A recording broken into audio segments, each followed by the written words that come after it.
Salam Bapak Ibu, saudara-saudari yang dikasihi oleh Tuhan Yesus Kristus.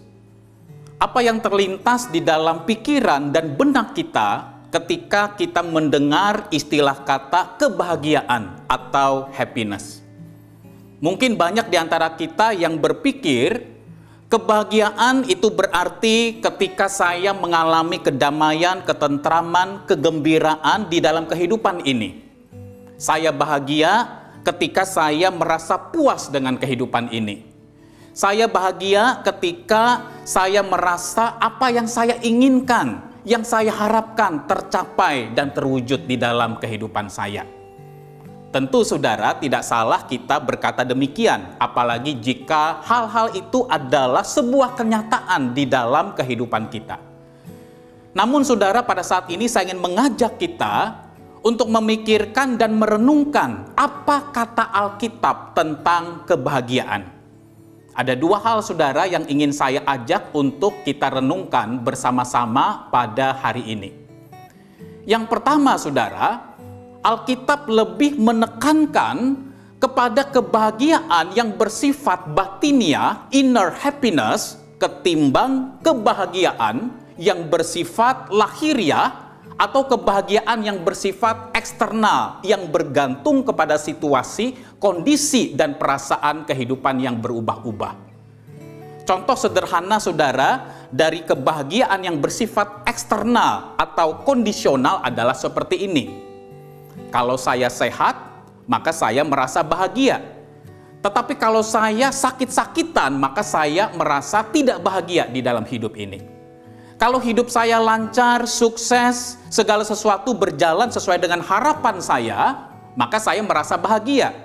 Tetapi kalau saya banyak masalah, banyak pergumulan, kesulitan di dalam kehidupan ini, maka saya merasa tidak bahagia.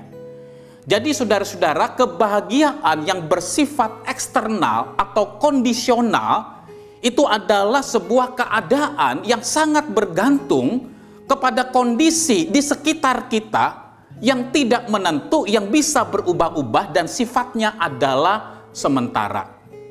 Bapak Ibu, saudara-saudara yang dikasihi oleh Tuhan, pengejaran dan pencarian terhadap kebahagiaan yang bersifat eksternal saudara, seringkali membawa kita kepada kekecewaan dan kehampaan di dalam kehidupan ini.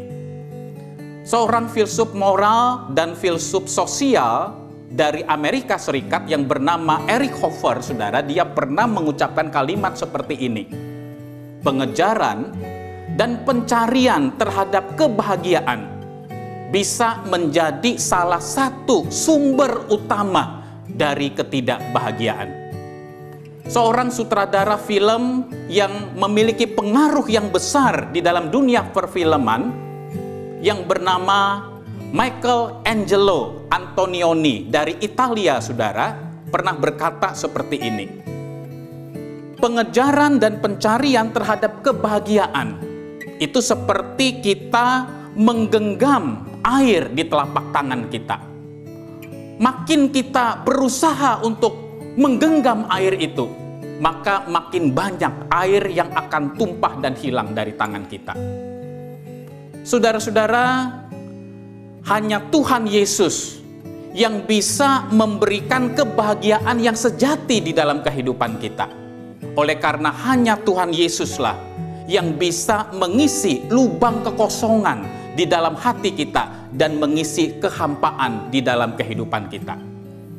Hal yang kedua, saudara, yang ingin saya ajak untuk kita renungkan bersama-sama pada hari ini adalah, kalau kita memperhatikan seluruh pengajaran Alkitab, saudara, menarik sekali bahwa Alkitab tidak pernah memberikan perintah kepada kita untuk kita mengejar kebahagiaan di dalam kehidupan ini.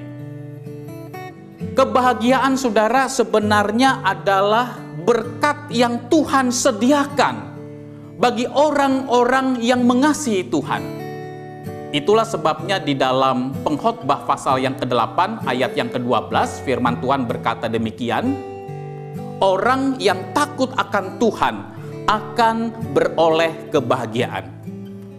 Jadi saudara-saudara, kebahagiaan itu adalah berkat, kebahagiaan itu adalah buah atau hasil yang akan kita alami di dalam hidup ini ketika kita mengejar sesuatu yang berkenan di hadapan Tuhan. Kalau kita memperhatikan ucapan bahagia dari Tuhan Yesus di dalam Injil Matius pasal yang kelima, ayat 1 sampai dengan yang ke-12, di dalam ucapan bahagia itu Tuhan Yesus tidak memberikan perintah kepada kita untuk kita mengejar kebahagiaan di dalam kehidupan ini. Di dalam ucapan bahagia itu, saudara, Tuhan Yesus tidak berkata, kejarlah kebahagiaan. Tetapi Tuhan Yesus mendeklarasikan orang seperti apakah yang disebut sebagai orang yang berbahagia di dalam hidup ini. Di dalam ucapan bahagia Tuhan Yesus dimulai dengan kata berbahagialah. Sebenarnya, saudara, kalau kita memperhatikan bahasa aslinya, kata berbahagialah di situ itu menggunakan istilah dalam bahasa Yunani yang disebut dengan makarios, yang berarti diberkatilah. Hal ini berarti, saudara, kata diberkatilah ini merujuk kepada sebuah kehidupan yang diperkenan, yang disetujui oleh Tuhan. The approval of God. Saudara-saudara yang dikasihi oleh Tuhan, kita tidak akan bisa mengalami kebahagiaan yang sejati di luar Yesus Kristus. Kita mungkin bisa mengalami kebahagiaan yang bersifat eksternal, karena kebahagiaan yang bersifat eksternal itu adalah sebuah kebahagiaan yang bisa dialami oleh semua orang tanpa terkecuali. Kebahagiaan yang bersifat eksternal itu, saudara, boleh dikatakan semacam anugerah umum atau common grace yang Allah sediakan bagi semua orang. Tetapi tanpa relasi dengan Kristus, di luar Kristus, saudara, kita tidak akan pernah bisa mengalami kebahagiaan yang internal, kebahagiaan yang sejati.